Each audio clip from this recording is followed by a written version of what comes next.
Hello à tous et bienvenue sur le podcast Tweep, ta série audio pour vivre 1000 aventures avec ton chien. 2 lundis par mois, je reçois un ou une passionnée qui lui aussi emmène son chien partout. Aujourd'hui, Laura nous partage son voyage qu'elle a fait en Slovénie grâce au système Interrail. Elle a évidemment emmené avec elle sa chienne Babou qui souffre d'anxiété. Dans cet épisode, on va donc parler de la Slovénie avec son chien, de prendre les transports en commun avec son chien et aussi de voyager avec un chien anxieux. J'espère que cet épisode te plaira et je te souhaite une excellente écoute. Hello Laura, je suis trop contente de t'avoir aujourd'hui avec moi, comment vas-tu ? Bonjour, et toi, ça va ? Ça va aussi super, je suis trop contente, comme je le disais, de t'avoir avec moi parce que tu m'as envoyé un message donc sur Insta pour partager une de tes aventures que tu as fait avec ton loulou et je trouve l'histoire ou en tout cas l'idée de votre voyage super cool et je suis trop contente qu'on puisse en parler. Et d'ailleurs, j'en profite pour faire une petite parenthèse à tous ceux qui nous écoutent. Si jamais vous avez fait une aventure avec votre chien, qu'elle soit extraordinaire ou pas, des fois on a l'impression que c'est tout simple ce qu'on fait et au final ça peut parler à plein de gens. N'hésitez pas à m'envoyer un petit message sur Instagram par exemple et je serai très contente de vous lire et de vous répondre.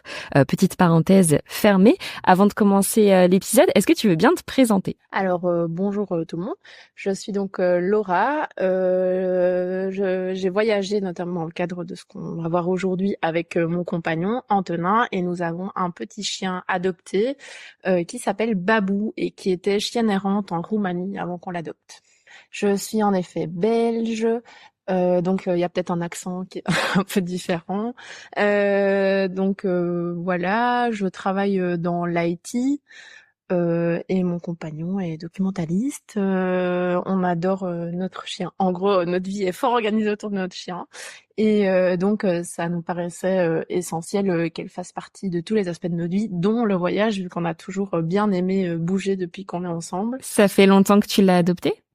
Nous l'avons adopté il y a 3 ans, en septembre. Ok, donc ça fait pas si longtemps que ça. Qu'est-ce que tu veux dire par, tu vois, on crée toute notre vie autour de notre chien? Qu'est-ce qui a changé depuis que tu l'as? Ce qui a beaucoup changé, c'est que nous, on adoptait vraiment un chien dans le but de l'avoir avec nous comme membre de notre famille, en fait, de créer une famille avec notre chien. Et donc, comme on l'a adoptée adulte, elle est venue avec énormément de difficultés dues à son passé.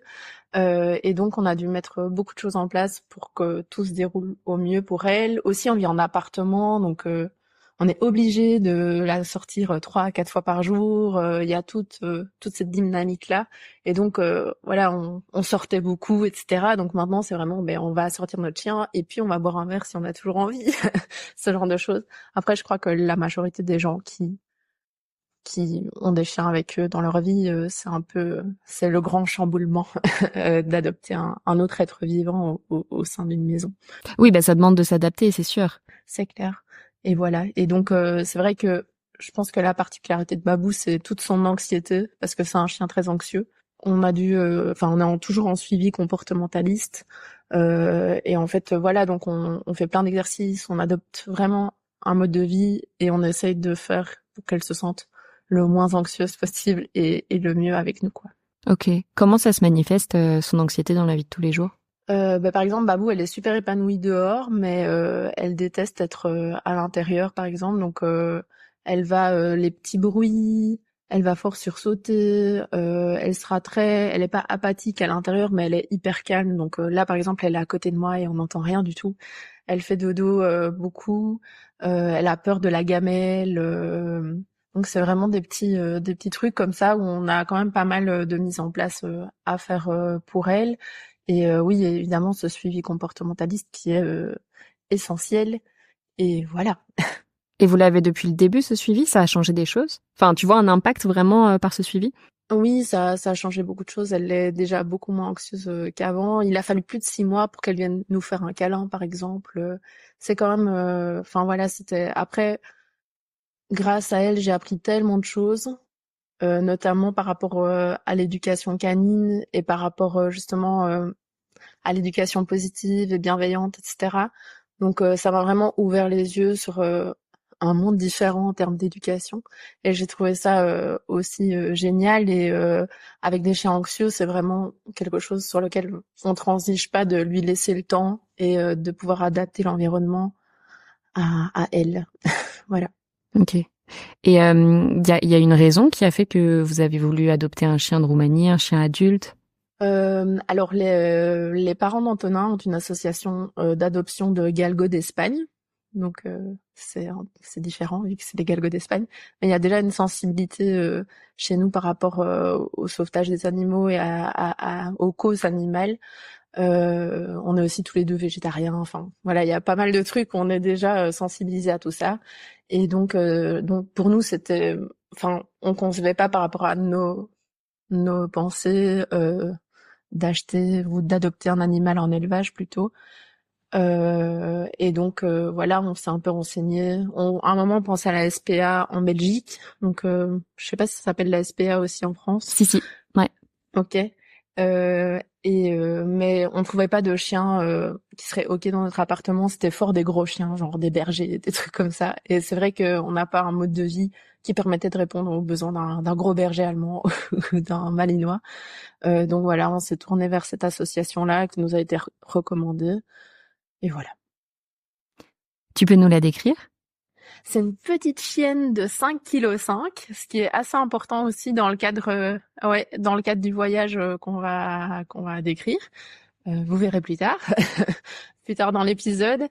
Et c'est une petite chienne à poils plutôt longs, mais pas non plus hyper spitz, genre c'est pas. Elle a des petites oreilles pointues, elle ressemble à un petit renard. Tout le monde dit oh c'est un petit renard, c'est un petit renard. Voilà. Voilà, elle est toute petite, toute fine. Ok. T'as eu un petit peu, enfin, je sais pas s'ils peuvent te transmettre des informations là-dessus. J'imagine que non, mais sait-on jamais. T'as eu un petit peu de retour sur sa vie passée, sur ce qu'elle a vécu en Roumanie, ou pas du tout. C'est des chiens de les rues qu'ils trouvent comme ça? Oui, donc c'est vraiment des chiens qu'ils trouvent errants, soit eux via leur association ou via des bénévoles sur place en Roumanie parce qu'ils ont un refuge de l'association en Roumanie et ils travaillent aussi avec des bénévoles roumains qui veulent sauver des animaux sur place. Donc ils ont des familles d'accueil aussi sur place. Donc elle a été trouvée par apparemment un vieux monsieur dans la rue. Elle était pas du tout en bon état, donc il l'a ramenée chez lui et il pouvait pas la garder parce qu'il sauvait déjà trop d'animaux de manière volontaire, quoi. Lui il n'était pas lié à l'association et donc il a entendu parler de cette association par bouche à oreille, voilà. Et elle était trop stressée pour aller en refuge, donc ils l'ont mise en famille d'accueil en Roumanie, dans leur réseau de familles d'accueil sur place jusqu'à son adoption. Est-ce que tu sais qu'est-ce qui fait qu'il y a cette situation pour les chiens en Roumanie? Alors j'ai pas tous les détails légaux, donc je vais pas me lancer dedans, mais je sais que c'est un manque de campagne de stérilisation au niveau de l'État. Je pense qu'il y a aussi quelque chose. Il y a aussi ce truc apparemment les animaux ou les chiens sont plus liés à un lieu. Il n'y a pas ce rapport peut-être plus familiaux, etc.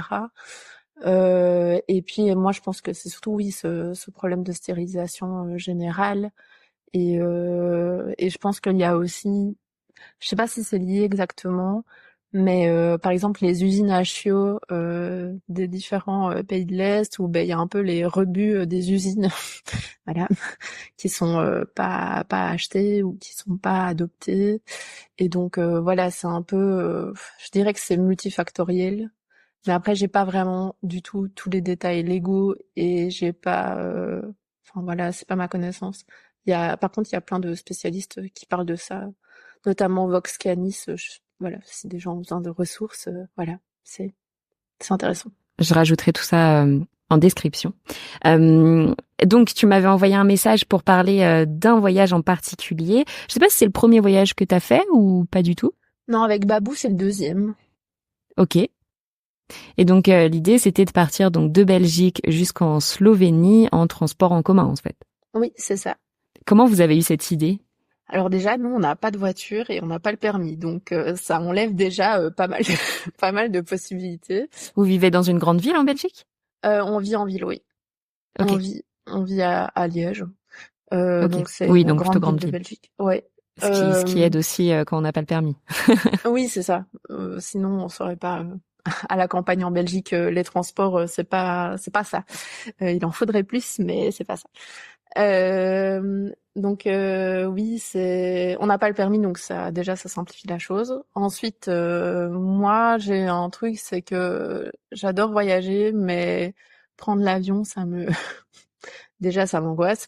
Et de deux, enfin écologiquement, je trouve pas ça très juste. Donc je m'impose de au moins un an sur deux de faire un voyage en train obligatoirement. Et ça depuis plusieurs années déjà. Donc et puis maintenant qu'on a Babou, ben prendre l'avion, c'est pas du tout. Enfin, on sait que c'est possible, mais voilà, on n'a pas super envie. En plus, il faut trouver la bonne compagnie. Voilà. Après, elle rentrera en cabine, pour le coup. Enfin, après, de toute façon, c'est un chien anxieux, etc. Donc, j'imagine que ça pose quand même plus de difficultés. Mais elle pourrait rester avec vous, potentiellement. Oui, tout à fait. On a déjà vu qu'elle pourrait rester en cabine avec nous. Mais je sais pas. Je pense que c'est un truc en plus dans mon esprit de se dire Babou prend l'avion, c'est encore une étape qu'on n'a pas Une franchie raison de plus pour psychologiquement. pas prendre l'avion, quoi. Voilà, c'est ça. Oui, voilà, pour toutes ces raisons, le train est une bonne option. Et puis on a la chance en Europe d'avoir le programme Interrail, et ça c'est vraiment trop cool. Donc Interrail, c'est un espèce de pass, donc qui est vraiment pas cher quand on est plus jeune que moi, qui est maintenant 32 ans. En gros, c'est un pass qu'on paye plusieurs centaines d'euros. Donc la dernière fois, je crois que c'était comme 500. Mais on peut voyager pendant un laps de temps où on veut sans limite. Dans les pays d'Europe en fait participants. Donc ça c'est vraiment génial parce qu'on a un pass et on peut traverser l'Europe en gros. Et à chaque fois qu'on voyage, c'est un jour du pass, donc on n'est pas obligé de par exemple si c'est un pass 15 jours, on n'est pas obligé de faire 15 jours que de trajet quoi. On peut voyager 4 jours en train et puis s'arrêter quelque part et puis revoyager 4 jours et puis encore. Ok, mais c'est valable pendant 15 jours si c'est ça que tu choisis de prendre. Oui, il y a 15 jours, il y a un mois, il y a plusieurs types de passes différents. Ok, et donc l'idée c'était de voyager avec Interrail. Et pourquoi la Slovénie? La Slovénie parce que on cherchait donc une destination pet friendly et on a cherché un peu ce qu'on pouvait trouver. Alors avec Babou qui est anxieuse, on va pas faire que de la ville, on va pas la laisser dans un Airbnb pendant qu'on va faire des musées. Enfin ça a plus trop de sens pour nous de voyager. Enfin ça a pas de sens pour nous de voyager avec Babou comme ça. Donc il fallait une destination nature pet friendly et donc la Slovénie a un peu en tout cas c'était le plus accessible en train dans le temps qu'on avait comme vacances et qui semblait magnifique et donc voilà. Je trouve ça super intéressant cette notion de chien anxieux. Enfin, moi j'ai un chien aussi ultra anxieux et ça peut être chiant, faut le dire. Enfin, c'est pas facile pour eux, c'est sûr, mais je veux dire en tant qu'humain, quand tu dois tout adapter aussi, c'est pas facile non plus. Tu continues de voyager avec lui, donc ça, enfin avec elle, donc ça c'est trop cool. Et est-ce que tu aurais des recommandations, tu vois, toi, de trucs que tu mets en place, que ce soit au quotidien ou en voyage, pour continuer de vivre, tout simplement, et de kiffer avec son chien quand il est anxieux?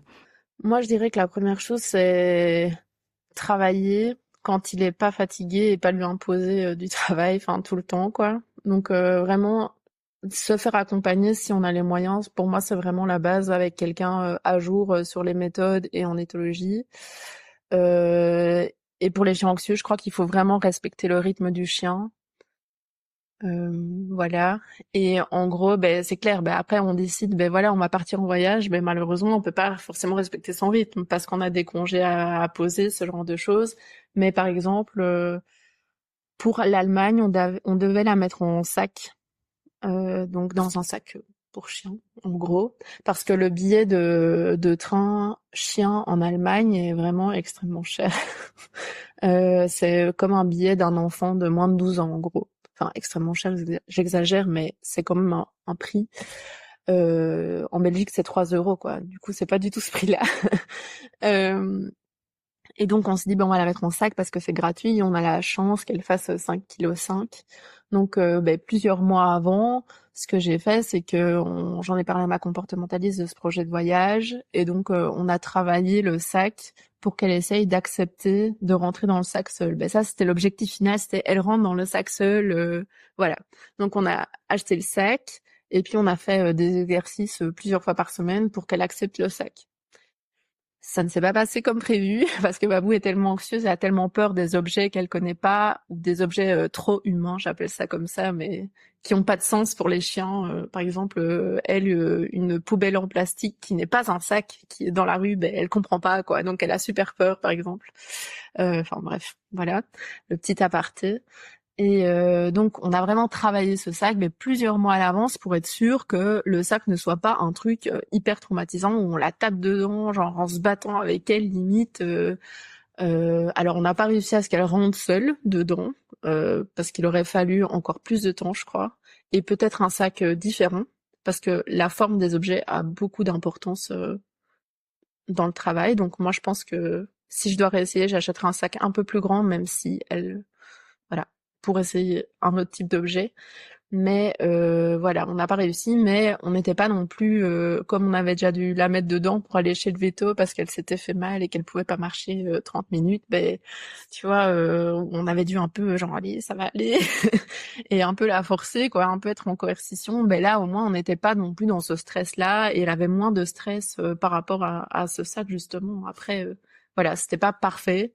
Mais c'est essayer de mettre des petits trucs en plus en sachant que on n'arrivera jamais à la perfection, elle sera jamais un chien détendu, hyper heureux de rentrer dans le sac, quoi. Ça, c'est sûr, mais au moins essayer de mettre des choses en place pour que ça se passe au mieux par rapport à ça, par exemple. Ça, c'est un petit exemple. Et le fait d'écouter son chien, c'est par exemple l'anecdote du voyage, justement, c'était mais Babou, quand elle stresse, elle a un problème de transit, tu vois. Elle est en mode genre, ah, en gros, elle a la diarrhée. Donc on est parti. Ben, elle était un peu stressée parce qu'elle savait pas où on l'emmenait forcément et on sait pas forcément lui communiquer qu'on part et qu'on va faire un truc chouette où elle va bien s'amuser. Donc elle était dérangée. Et à un moment, on était dans le train et là, elle est près de moi et je la vois bâiller là dans son sac et elle bâille et je fais ah le bâillement comme ça. C'est trop bizarre, c'est pas un bâillement de sommeil quoi, c'est vraiment le signaux qu'il y a un truc qui va pas. Et si j'imagine le dérangement gastrique, et donc là on dit ben c'est pas grave, on sort au prochain arrêt. Donc on a changé tout le trajet en se disant ben tant pis, on s'arrangera autrement. On est sorti du train au dernier arrêt, on l'a sorti du sac et là elle a lâché les valves. Donc voilà, c'est aussi ça, c'est aussi arriver à connaître son chien et à l'écouter et à mettre des petites choses en place pour qu'elle se sente mieux dans le trajet. Voilà. Ok. Mais donc heureusement que tu l'observais, quoi. Oui, c'est ça. En fait, c'est vraiment observer son chien. Et je trouve que c'est d'autant plus intéressant quand on a un chien anxieux. Après, tous les chiens devraient avoir la chance d'être observés par leur humain, mais je crois que voilà, c'est d'autant plus important quand on a un chien anxieux. Je voulais revenir sur l'interrail. Comment ça se passe justement pour les chiens? Est-ce que c'est ok dans toutes les directions? Est-ce qu'il y a des règles assez spécifiques? Enfin, pour le train, en tout cas, par rapport à l'interrail, c'est par rapport au pays dans lequel tu es au moment T. Ah, ok, Donc, d'où tu pars. oui, c'est ça. Donc, par exemple, en Belgique, ben, c'est 3 € le voyage chien. Donc, on a pris d'où on part à la frontière, un trajet. Et puis en Allemagne, ben, on s'était renseigné, c'était gratuit pour les petits chiens, donc en sac. Donc, on l'a mis Donc en tu sac. restes dans le même train, mais tu repayes à chaque fois en fonction de la législation? Mais tu changes quand même de train avec l'Interrail, Ah, hein. d'accord, ok. Désolée, je ne connais absolument pas, j'ai jamais pris Interrail. Mais en gros, c'est vraiment, tu voyages enfin, ça dépend. S'il y a un TGV direct jusqu'à ta destination, mais voilà. Mais du coup, tu auras payé très cher ton pass. Et là, le but de l'Interrail, c'est vraiment de voyager, que le voyage devienne aussi une destination entre guillemets. Donc, ça te permet de t'arrêter où tu as envie sur le trajet et de profiter des villes dans lesquelles tu es et de reprendre les trains comme tu en as envie. Alors que ben, un TGV, imaginons, je pense pas que ça existe, mais un TGV jusqu'à Ljubljana pour reprendre la Slovénie, mais c'est pas, tu vois, tu payes ton ticket de TGV quoi. Ça vaut pas forcément le coup de prendre un Interrail dans ce cas-là. Ouais, ok. Donc toi, tu prends pour l'humain ton pass Interrail et pour ton chien, tu t'adaptes à chaque fois, quoi. Oui, pour le chien, je prends soit le ticket, soit je vois s'il y a moyen d'avoir une gratuité, soit voilà. Ok, donc là, comment t'as fait sur tout ton périple, par exemple, pour faire Belgique-Slovénie? Nous, on est parti de Belgique. Alors, on est tout près de l'Allemagne, donc c'est pas très loin pour passer la frontière. Et ce qu'on a fait, c'est qu'on a regardé sur le chemin vers la Slovénie s'il y avait des choses qu'on voulait faire, où on voulait dormir, où on voulait visiter la ville, par exemple.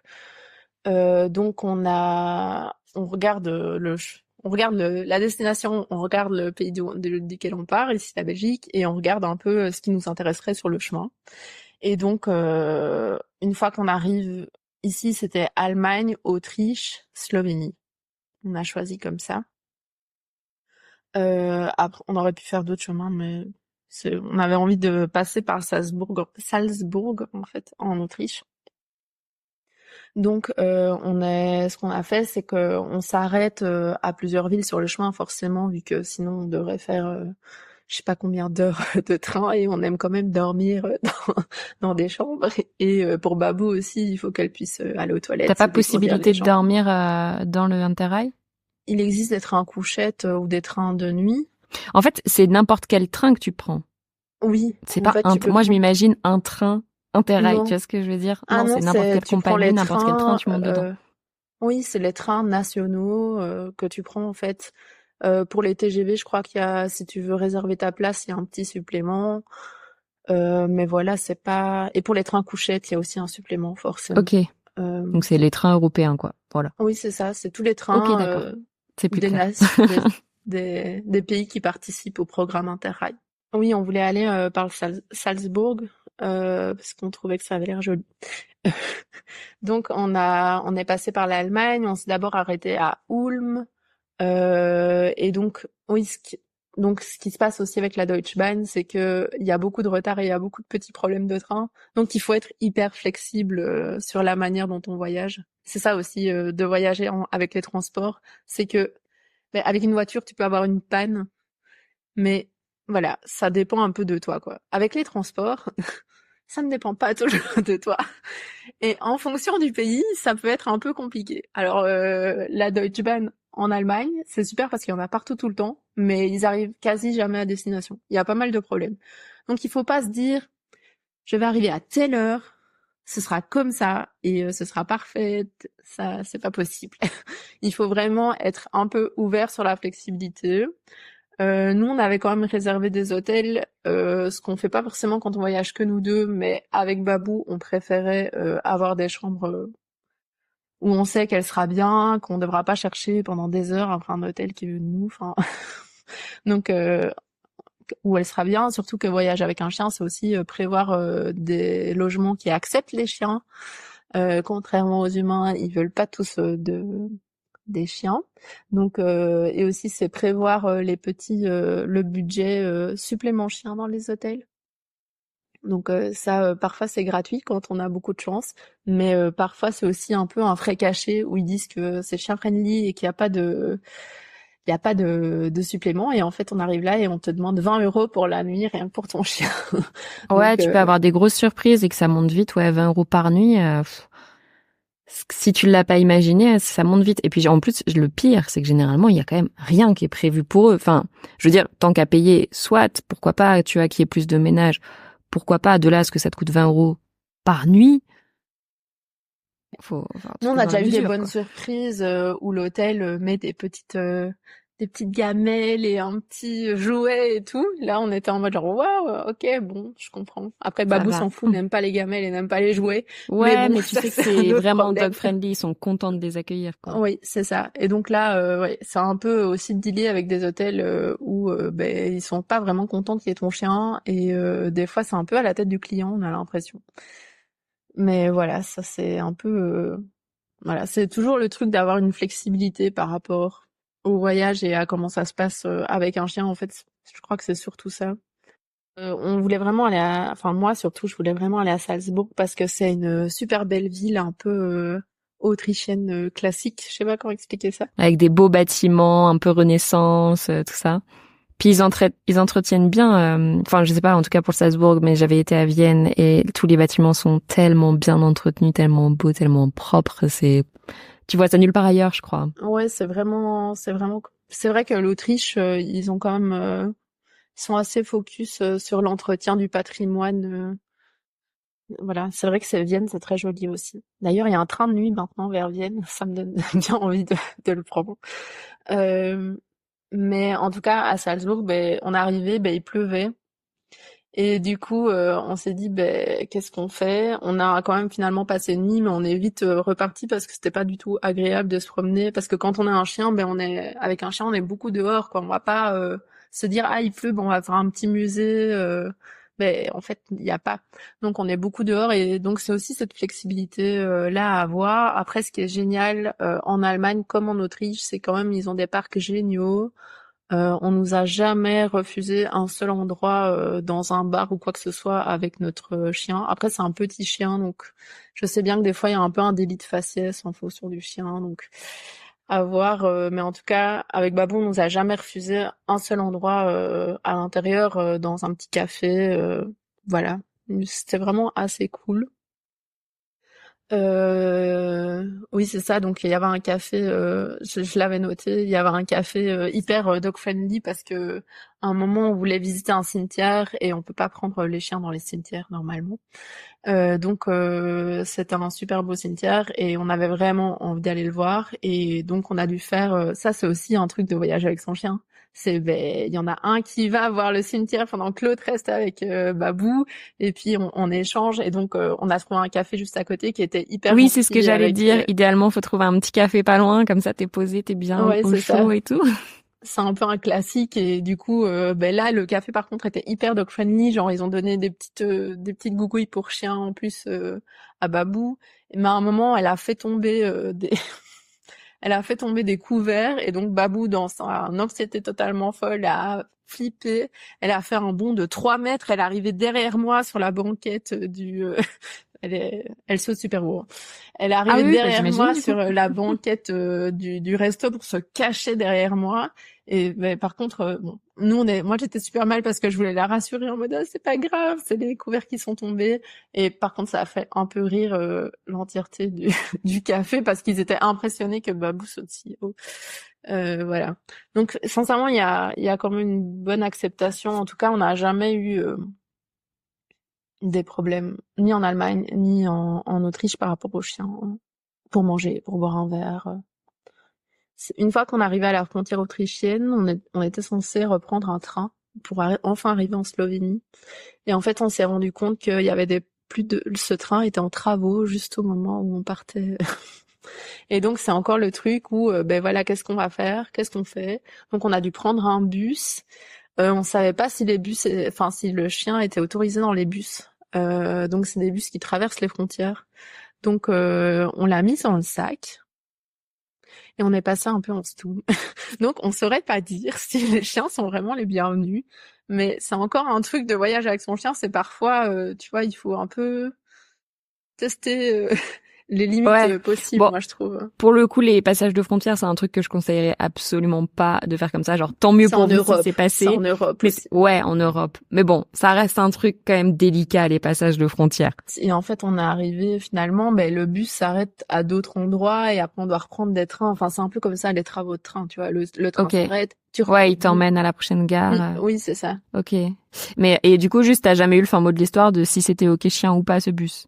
Non, je sais pas.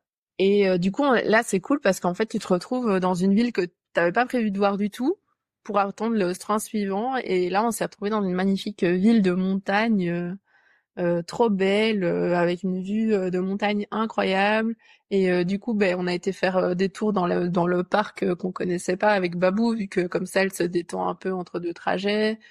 Et ben voilà, c'est aussi ça, je trouve, de voyage avec son chien. C'est comme t'es plus dehors, ben je trouve que t'observes plus les trucs. Je pense que moi, j'aurais juste, tu vois, râlé, je serais retournée dans la gare et voilà. Donc ça, je trouve ça assez cool. Après ça, je pense que c'est vraiment un état d'esprit aussi, tu vois. Genre, il y a un imprévu, qu'est-ce que t'en fais? Bah, soit tu râles et tu retournes dans ta gare, soit t'en profites pour aller visiter, voir un petit peu et découvrir. Ouais, je trouve que Babou apporte aussi un truc optimiste en plus, en tout cas à moi personnellement. Voilà. Alors ensuite, on est enfin arrivé en Slovénie, qui était notre destination finale. Et là, il y a pas trop de trains dans le pays, mais il y a beaucoup de bus, et donc on a beaucoup voyagé en bus. Là, pour le coup, juste la Slovénie, vous avez vraiment voyagé au cœur de la Slovénie ou vous êtes allé à la capitale et vous êtes resté dans ce coin-là? On n'a pas été dans le nord, on a voyagé plutôt dans le sud. Et on a passé plusieurs villes. Donc on a commencé par Bled et les lacs de Bohinj. Donc Bled, on n'a pas dormi là-bas, mais voilà, c'est très joli. Mais les lacs de Bohinj, par exemple, je t'enverrai une photo de Babou au lac de Bohinj. C'est vraiment super parce que c'est plus naturel que Bled. C'est juste à côté, il y a moins de monde. Après, nous, on était partis hors saison. Et c'est vraiment c'est super beau. Il y a des magnifiques rondeaux autour. Sincèrement, c'est vraiment magnifique. Et en plus, il y a le lac. Donc Babou, elle aime pas la mer parce qu'elle a peur, mais elle adore aller dans le lac. Donc voilà, elle À nage cause des pas, vagues? mais oui, elle a peur des vagues. Elle a peur du Ok. bruit en fait. Hmm. Et Ouais, alors que le mais lac, c'est calme, ça bouge pas. Hmm. ouais, c'est ça. Et donc là, elle va au début du lac, elle patouche comme ça et tout. Donc c'est trop chouette de la voir comme ça. Et puis en fait, on a fait beaucoup de randonnées parce que donc Babou fait 5,5 kg, mais elle a une bonne forme. Donc on peut faire des randonnées de 10, 12 kilomètres, parfois 14. Ok, Euh, trop bien. alors je sais bien qu'il y a des gens qui font 40 kilomètres avec leur chien, mais voilà, c'est un chien de 5,5 kg. Donc voilà. Et donc, en fait, notre voyage maintenant se concentre vraiment plus sur la randonnée, plus sur ce que lui ferait plaisir, de découvrir des parcs, découvrir des endroits naturels. Ah oui, il faut savoir aussi que la Slovénie, c'est hyper orienté nature. Donc, par exemple, sur les arrêts de bus en verre, ils mettent des stickers d'oiseaux pour pas que les oiseaux se fassent mal. C'est hyper orienté vélo aussi. Il y a plein d'attaches vélo, genre même dans les plus petites villes qu'on peut imaginer dans le village, on peut attacher son vélo. Il y a plein de pistes cyclables. Euh, et par exemple, on a fait une super randonnée vers une magnifique cascade à Stara Fudzina. Là-bas, il y a comment dire, euh, il y a les chiens qui appartiennent aux gens dans ce village-là, ils sont souvent dans leur jardin, mais un peu en libre. Donc ça, c'est aussi quand même quelque chose à prendre en compte. Si on a un chien réactif, parfois ça peut être compliqué dans certains villages en Slovénie, parce qu'ils adorent leurs chiens et donc ils font plein de trucs dehors avec leurs chiens. Et la nature a vraiment une forte place et les animaux aussi. Donc ça peut être parfois voilà. Il faut que son chien soit qu'on arrive à gérer la réactivité de son chien, soit qu'on arrive à ce qu'il ait pas trop peur, parce que c'est vrai que on peut croiser des animaux en forêt, des trucs comme ça, donc il faut quand même un peu gérer ça. Et ils ont vraiment une conservation de la forêt. Par exemple, cette rando vers la cascade, on devait payer en gros pour pouvoir y aller. Et on sait que cet argent-là, ça va justement à conserver la forêt et à payer le garde forestier notamment qui s'occupe des chemins, etc. Tous les chiens, c'est souvent des réserves naturelles, donc tout est réserve naturelle en fait. Donc tous les chiens doivent être tenus en longe ou en laisse, donc ça c'est aussi quelque chose à prendre en compte. Euh, mais par contre, voilà, nous, Babou, elle est tout le temps en longe, elle pouvait quand même profiter, même si elle était en longe. Et évidemment, à ce moment-là, quand on a fait plein de balades en forêt, on a eu notre premier tic. Et les tics en Slovénie, c'est un vrai sujet. Donc, ça, je voulais quand même en parler. C'est que je recommande quand même de prendre évidemment un tire-tic. Quand on part avec son chien, c'est un peu la base. Mais il faut savoir qu'en Slovénie et en Allemagne, il y a vraiment beaucoup, beaucoup, beaucoup de tics. Et donc, Babou est très résistante, elle en a pas souvent. Mais voilà, c'est sûr que qu'il y en aura. Donc peut-être que même pour les chiens qui sont sensibles et qui se chopent tout le temps plein de tics, c'est bien d'en parler à son veto avant de partir, je pense. Le truc qu'on avait fait justement, c'est qu'on avait contacté notre veto avant de partir et on lui avait fait une petite, tu vois, une petite trousse de voyage de premiers secours, avec des petites bandes, de quoi la soigner si jamais elle s'ouvrait à la patte, un petit anti-inflammatoire si jamais il y a des gros problèmes. Enfin, ce genre de trucs. Donc, on avait vraiment fait ça en concertation avec notre veto. Lui n'avait pas recommandé de vaccin contre la maladie qui est véhiculée par les tiques, dont j'ai oublié le nom.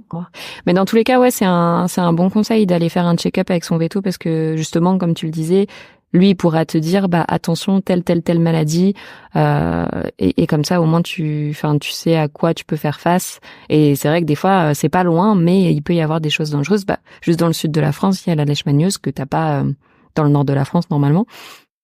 Et donc ça peut être toujours une bonne idée de faire un petit check-up comme ça. Et après même il y a aussi Decathlon qui fait une trousse de premier secours qui est pas mal, il y a pas mal de choses dedans et après ouais, tu peux mettre les petits anti-inflammatoires ou que sais-je que t'auras prescrit ton veto en plus quoi. Ouais, c'est ça. Ben oui, c'est vraiment bien, je pense, d'avoir une trousse un peu à portée de main avec un maximum de choses dedans. Après, Ouais, on c'est n'a pas clair. Puis trop c'est envie de utile pour toi remplir le aussi sac hein. à dos. Ouais, c'est Non, clair. c'est sûr. C'est clair. C'est vrai que le diacétyl a plus servi à nous qu'à pas nous. Donc, si on est un peu casse-cou, ça va vite. Mais voilà, c'est vrai qu'il y a toujours ce truc de remplir le sac à dos parce que comme nous, on est en train et à pied et en bus, ben, on doit porter les sacs. Et en même temps, mais finalement, c'était notre deuxième voyage avec Babou et on n'a jamais aussi peu rempli les sacs pour nous. Donc ça apprend aussi à être hyper minimaliste dans notre manière de voyager. Et finalement, quasi la totalité du sac était pour Babou, quoi. C'était un peu... Voilà. Tu prends quoi pour elle? Nous, c'est qu'on prend sa nourriture parce qu'on veut pas la changer de régime. Donc c'est croquettes et pâté parce qu'elle a les Heureusement, deux. elle est pas trop grosse donc j'imagine qu'en quantité, elle mange pas beaucoup. Oui, et ça, c'est clair que voilà, si on avait un chien de 30 kilos, ce serait pas le même bail de porter ses croquettes. Bah ouais. Donc voilà, donc là c'est vraiment, nous on prend les croquettes et la pâtée, les friandises forcément qu'elle aime bien, on prend la trousse de premier secours et après c'est tous les trucs un peu en plus, mais qui sont quand même importants. Le petit kawaii, parce que quand on est en rando sous la drache pendant des heures, ben en fait le chien kiffe pas forcément non plus quoi. Un essuie pour l'essuyer parce que si on doit s'arrêter après une rando sous la drache pendant des heures pour boire un verre ou quoi, ben le restaurateur il aime pas forcément que ton chien il rentre. Alors il est ok chien mais genre il est pas non plus super heureux que ton chien rentre et mettre de la boue partout ou ce genre de truc. Donc on prend un essuie avec. Voilà, donc elle a un peu son propre sac où elle a ben, son essuie, son petit kawaii qui est tout petit, qu'on peut plier dans boule dans un coin, et de quoi l'hydrater aussi. Enfin voilà, c'est un peu les... Parce que nous, on lui propose souvent de boire, pour pas qu'elle se déshydrate. Et voilà, donc c'est un peu tous ces trucs-là auxquels il faut penser. Enfin, ça me fait penser à ça, du fait que tu parles de son sac, ce que tu mets dedans. Est-ce que du fait de son anxiété, on t'a conseillé, je sais pas, un anxiolytique ou quoi, pour quand tu pars en voyage, par exemple?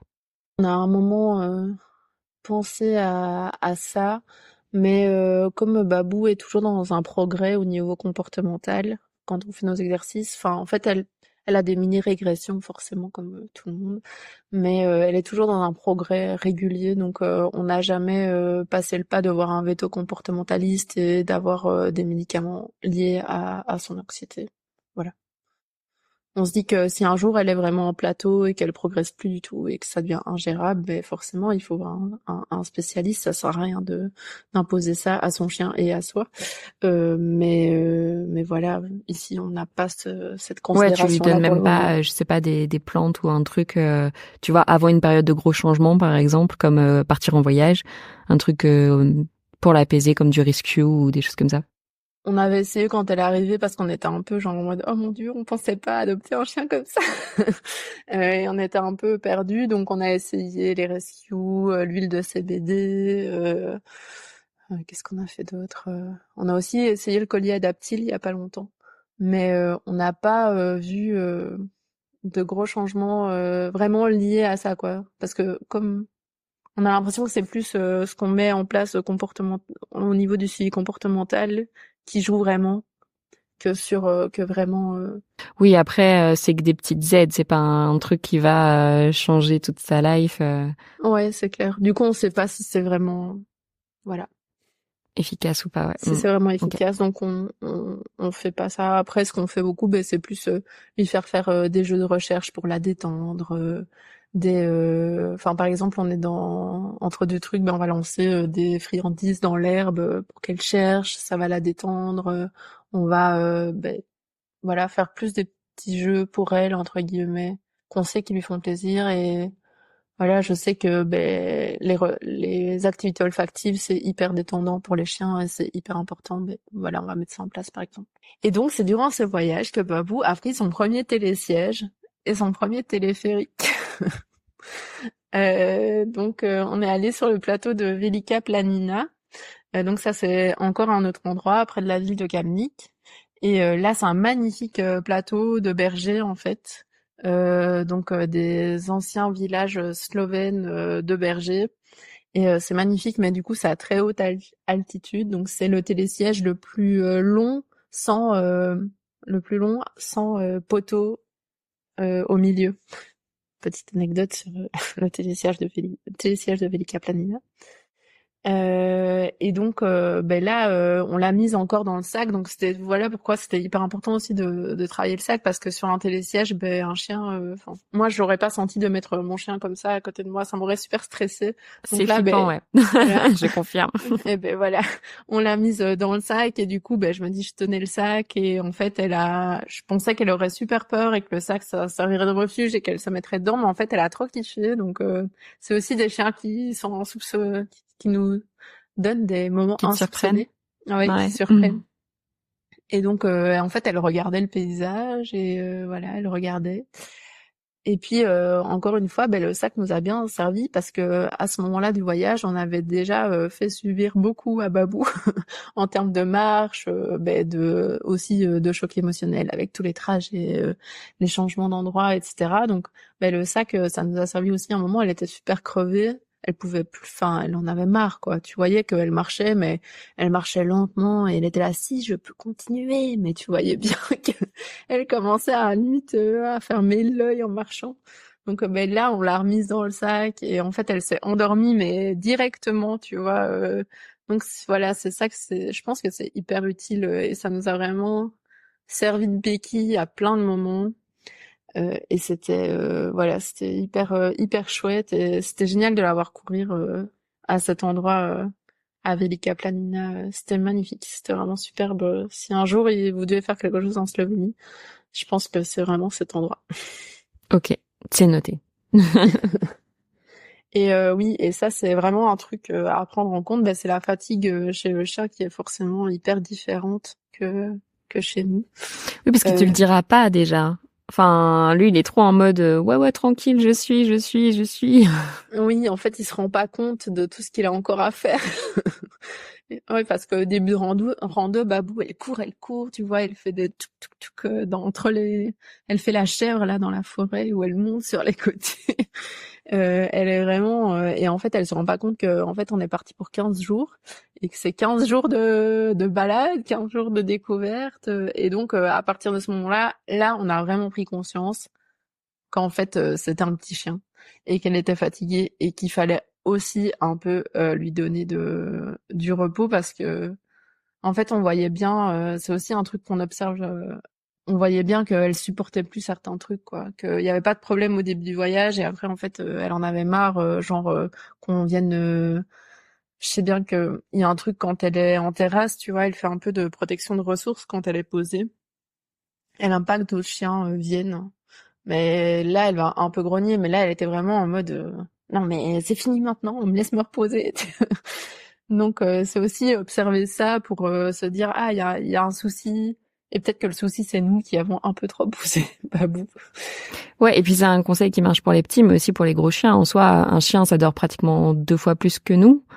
Donc forcément, son rythme, c'est pas forcément le tien. Et comme tu dis, en rando, eux, ils marchent 3 fois plus que toi généralement parce qu'ils sont trop pompés up, ils ont une énergie folle, tout va bien. Et au final, ouais, c'est pas mal de les écouter. Donc voilà, et à partir de là, on s'est vraiment dit que c'était important de prendre en compte la fatigue, en fait, du chien. Alors il nous a fallu longtemps pour que la pièce tombe, mais à partir de ce moment-là, on a essayé de plus la laisser dans les endroits qu'on louait pour dormir. Ok. Et ça, elle est ok? Euh, alors oui, nous on a de la chance, elle fait pas d'anxiété de séparation. Elle est pas en mode. En fait, je pense que elle a beaucoup d'anxiété sur plein de petits trucs, mais je pense que sa vie d'avant l'a quand même servi dans cette espèce de flexibilité par rapport justement au déplacement et par rapport à où on dort. J'ai l'impression qu'elle a bien compris, enfin, qu'on reviendrait, que voilà, je sais pas. Peut-être que c'est moi qui projette des trucs d'anthropomorphisme sur elle dans ce cas-là, mais voilà. Et donc à partir de là, on l'a plus laissé à l'intérieur, surtout qu'on s'est déplacé vers la ville de la côte, donc c'est Pirane qui donne. On voit l'Italie depuis la côte. Et là, c'était plus la partie mer. En plus, il faisait très très chaud, donc on l'a plus laissé à l'intérieur, pour pas qu'elle souffre avec la chaleur et aussi pour se reposer. Et oui, ça c'est vraiment aussi un truc à prendre en compte, c'est qu'à un moment on s'est retrouvés, on voulait aller voir les salines. Donc les salines, il faut savoir qu'en Slovénie ils ont vraiment une culture du sel, c'est hyper connu le sel slovène. Et donc on voulait aller voir une saline qui était ouverte, une ancienne saline. Et en fait on s'est pas rendu compte, mais il a fait hyper chaud ce jour-là. Et du coup c'est un peu, tu vois, la mini dispute du voyage où on est là, non, on n'aurait pas dû prendre Babou aussi, on aurait dû la prendre. Et du coup, elle était avec nous, elle était là genre, bah, c'est bon, je suis là, donc maintenant il va falloir faire quelque chose. Mais donc on s'est embarqué dans un truc dans les salines et finalement on a tous passé un méga mauvais moment parce qu'il faisait trop chaud, donc on n'arrêtait pas de la porter parce que ça c'est aussi un plus d'avoir un petit chien, c'est que bah, si ça va pas, bah, si le sol est trop chaud ou quoi, ben on peut la porter. Et finalement, on n'a pas du tout profité de cet endroit, alors que ça aurait pu être vraiment chouette. Et on n'a pas bien jaugé. Ça, c'était vraiment le truc de, on voulait absolument faire ça, donc on l'a fait, alors que à d'autres moments du voyage, mais on était hyper flexible, on a décidé de pas faire des choses. Enfin, tu vois, c'est aussi ce truc un peu d'humain où, ben, je voulais faire ça, je vais le faire, et pas prendre en compte forcément tous les critères de flexibilité nécessaires au voyage avec un chien, selon moi. Donc voilà, finalement on s'est retrouvé dans un truc hyper désagréable, on a passé une super mauvaise journée, tu vois. Et Babou aussi, elle était là genre oh là là, qu'est-ce qu'on fait? Donc tu vois, c'est un peu le truc voilà. Donc mais par contre, c'est magnifique, je pense qu'il faut y aller, mais ouais, bien jauger, je trouve à un moment là avec la fatigue et l'envie de toujours être produire et de faire des trucs aussi dans le voyage, ben on prend des fois des décisions qui sont mauvaises pour tout le monde. Et puis il y a tout ce truc de ben alors on la laisse, on va faire un truc. Alors il faut faire réfléchir à faire un truc qui prenne pas non plus trop longtemps parce que ton chien est seul dans un endroit qu'il connaît pas. Donc elle est ok d'être seule dans des endroits inconnus, mais on peut pas non plus la laisser des heures et des heures, quoi. C'est aussi ses vacances à elle entre guillemets. Donc c'est aussi trouver vraiment des trucs un peu entre les deux. À partir de là, c'est vraiment ce qu'on a fait parce qu'on s'est rendu compte que c'était vraiment trop pour elle. Et par contre, on a terminé par Ljubljana et on a été hyper surpris. Donc nous, on vit en ville ici en Belgique. Et Babou, elle a quand même peur des bus, peur des trottinettes et de certains petits trucs comme ça à l'extérieur. Et en fait, là, on a été assez surpris parce qu'on a trouvé que Ljubljana, c'était une ville assez peu densément peuplée. Et donc, il y avait beaucoup moins de bruit qu'ici, en tout cas. Et c'était assez, du coup, dog-friendly parce que les trottoirs sont très larges. Ici, c'est que des villes médiévales avec des mini-trottoirs, des mini-rues, tu vois. Et donc, en fait, c'est assez chouette parce que t'as moins de bruit, t'as pas beaucoup de gens. Alors que pour eux, on était partis hors saison, donc c'était pas du tout les vacances pour eux. Donc la ville était normale entre guillemets, à un moment normal de l'année. Et il y a vraiment, voilà, on a trouvé ça assez dog-friendly comme ville, assez peu bruyant et les chiens ont la place pour faire des trucs. Donc voilà. Donc globalement, la Slovénie, ça a confirmé ce que t'en attendais? Ou en tout cas, la réputation qu'elle a. Ouais, je suis totalement d'accord et le fait que ce soit hyper axé nature, ben c'est clair que pour nos chiens, ça reste dans ce qu'ils aiment faire, quoi. Renifler, découvrir des nouveaux chemins, ce genre de trucs. Donc oui, pour moi, et puis tous les gens sont vraiment hyper sympas et voyager avec son chien, c'est aussi parler à des gens à qui t'aurais jamais parlé si C'est clair. t'avais. Enfin, ça, un peu tout le monde le dit dans tous les épisodes, mais je trouve que c'est vraiment et même chez soi, dans son quartier, tu déménages, tu promènes ton chien. Après 3 jours, tu connais tous les promeneurs de chiens. Donc voilà, c'est vraiment un plus. Est-ce que justement en termes de logement, par exemple, c'était plutôt facile à trouver avec un chien en Slovénie? Mais on n'a pas eu trop de difficultés. Après, on cherche toujours directement avec animaux admis. Tu vois, on enclenche le truc animaux admis. On a été beaucoup dans des gîtes. Donc à Starafouzina, on était dans un gîte où là justement la dame avait son chien en libre chez elle. Tu voyais bien qu'elle adorait son chien. Elle était fan de lui, tu vois. Et donc on a trouvé beaucoup d'endroits comme ça dans les plus petits villages. Et en fait dans les villes, c'est assez. Je trouve qu'en mettant le petit animaux admis, il y a souvent des trucs. Après, c'est clair qu'on a moins de choix. Peut-être qu'on a moins de choix dans les trucs pas trop chers, genre les auberges de jeunesse et tout. Ben forcément, c'est pas. Enfin, on n'a pas cet accès-là. Ouais, ou faut prendre la chambre complète si c'est pour 16 personnes. Ouais, c'est ça. Donc c'est clair que je trouve que c'est peut-être un plus gros budget au niveau des logements. Si c'est pas un gîte où les chiens sont bienvenus, etc. Mais voilà. Après, un petit tip, ce que je pourrais donner là-dessus, et qu'on essaye aussi de faire, parce que je pense que ça peut aider aussi à avoir plus de lieux hockey chien. Sur Airbnb, par exemple, des fois on met pas le filtre, mais si on trouve un logement qui nous plaît ou quoi, on envoie un message en disant voilà, bah on voyage avec un chien, c'est pas écrit que c'est admis. Est-ce que ça serait ok? Vous pouvez aller voir nos notes sur Airbnb, parce que bah t'as un système de notation à chaque fois. Et enfin voilà, dans le sens où bah on est respectueux, on fait gaffe. Si vous validez, bah cool, on vient et puis vous verrez bien que ça se passera très bien. Et tu vois, je pense que ça peut aussi aider à convertir des gens à ce qu'ils acceptent les animaux. Bon après, tu le fais que si tu sais que c'est 100% ok. Dans tous les cas, les notations elles aident dans ce sens-là. Mais je trouve que ça peut vraiment, tu vois, au fur et à mesure, changer la donne. Alors je dis pas parce qu'on l'a fait une fois que la personne elle va forcément changer, mais elle va se dire ah j'ai accepté un chien, finalement ça s'est bien passé, pourquoi pas. Ok, c'est vrai que on n'a jamais osé faire ça, mais. Bah, on l'a fait à un moment où vraiment il y avait rien, tu vois, genre je sais plus où on voulait aller, nous on est très dernière minute, il y avait rien qui était hockey chien ou alors à des sommes astronomiques où on pouvait pas se le permettre. Et c'est comme ça qu'on a eu des fois quelques Airbnb avec lesquels ça s'est très bien passé. Ok, On a quand mais même eu à des tester. remarques en mode c'est pas un petit chien. Non, vous l'avez dit. Oui, les gens s'attendaient à ce que vous ayez un mini chien. Bah on le dit, on a un chien moyen, enfin tu vois, il fait 25 kilos, voilà. Et c'est pas 5 kilos comme le tien. Non, nous limite, on pourrait ne. C'est déjà arrivé que les gens ne se rendent pas compte. Genre on rentre dans un resto et en fait on n'a pas pensé à demander parce que ça nous sort de la tête. Et genre juste, on va s'installer avec Babou et tu vois. Et après, tout le monde regarde et fait ah mais il y a un chien.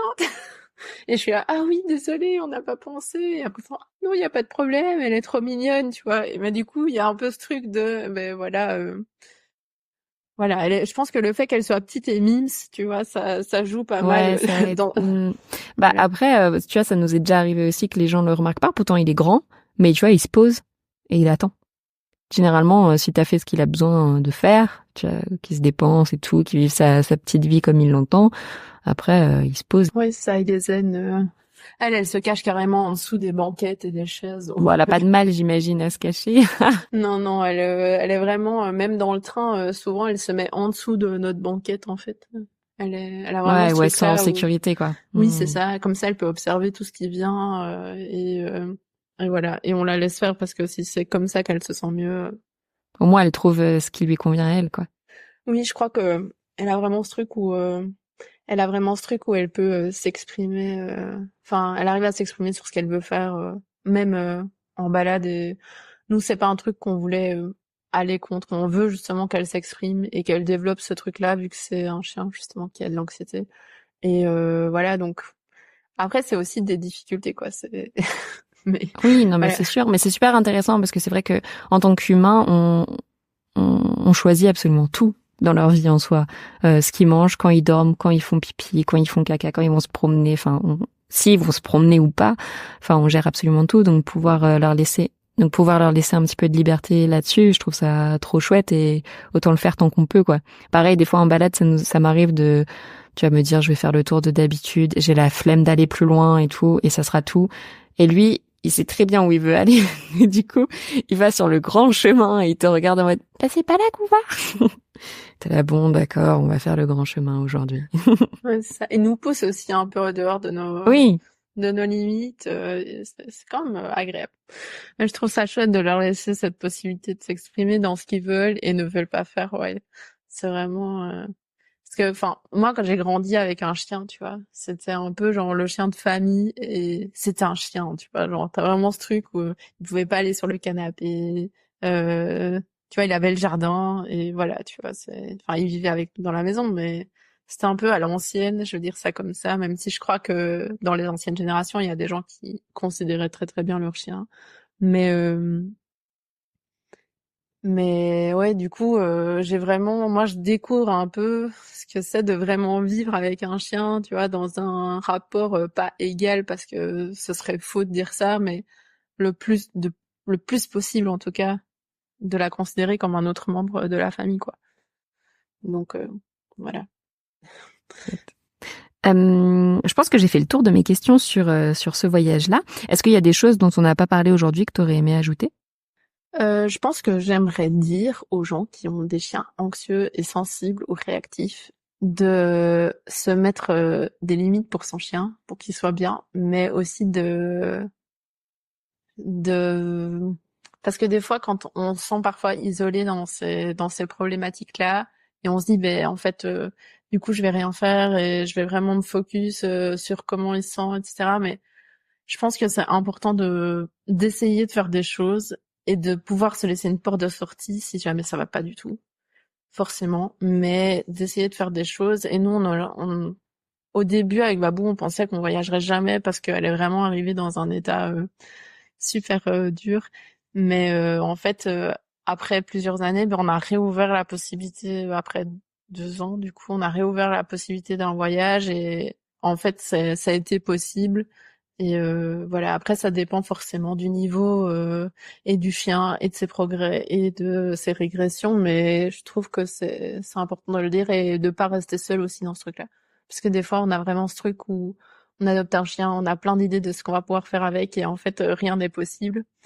Et voilà, juste de pas rester seul et de se dire, ben c'est peut-être pas possible maintenant, mais ce sera peut-être possible dans un an, ce sera peut-être possible dans un an et demi, peut-être dans 5 ans. Et en fait, voilà, c'est ok aussi. Et voilà, j'avais juste envie de rajouter ça parce que voilà, je pense que c'est important. Ouais, c'est super important et merci de le rappeler. Et je pense que comme tu le disais, toutes les personnes qui traversent ça peuvent se faire accompagner de professionnels qui sont là pour ça. Et aussi, pour pas rester seul, il y a pas mal de groupes Facebook, j'imagine, sur un peu tous les sujets.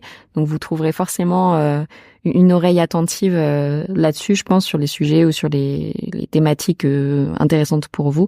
Donc n'hésitez pas à aller rejoindre tout ça, je pense. Oui, ben moi je suis sur un groupe Facebook vraiment génial sur les chiens sensibles et réactifs. C'est vraiment super parce que c'est pas du tout un groupe de conseils et tous les conseils sont interdits entre guillemets par la modération et c'est vraiment juste un groupe de décharge où les gens vont témoigner soit de choses positives, soit de choses négatives qui leur arrivent. Et en fait, c'est chouette de se dire ah ben on n'est pas seul et en fait, il y a plein de gens qui mettent des super trucs en place pour que ça aille mieux et ça peut marcher comme ça peut ne pas marcher. Mais au moins ben voilà, on sait qu'il y a plein d'autres gens dans ce cas-là. Merci beaucoup Laura pour ton témoignage, c'était super chouette. Si les personnes ont des questions plus spécifiques à te poser sur ton voyage, est-ce qu'on peut les rediriger sur ton Instagram ou ailleurs? Oui, on peut m'envoyer un message sur Instagram. Après, mon Instagram est pas du tout orienté que chien. Je poste plein de trucs de babou, mais c'est pas que chien. Donc Ou ailleurs, hein, si voilà. tu préfères qu'on les redirige ailleurs. Non, il y a pas de problème, c'est un Instagram ouvert, donc il y a pas de souci. Trop bien. On mettra tout ça en description. Merci beaucoup et je te dis à bientôt. Merci. Merci beaucoup d'avoir écouté cet épisode jusqu'au bout, ça me fait très plaisir. J'espère qu'il t'a plu et si c'est le cas, n'hésite pas à laisser une note 5 étoiles sur la plateforme de ton choix. Si tu découvres Twip en même temps que cet épisode, Twip, T-W-I-P, est une application dog-friendly qui te permet de découvrir plein de spots accessibles aux chiens en France et ailleurs. Tu peux la télécharger sur le store de ton choix, dès maintenant, elle est 100% gratuite. On propose également un guide de voyage pour avoir toutes les astuces pour emmener son chien facilement avec soi, que tu retrouveras sur notre site internet www.twip-app.com. En attendant, nous on se retrouve sur l'Instagram de Twip pour faire connaissance et je vous dis à très bientôt.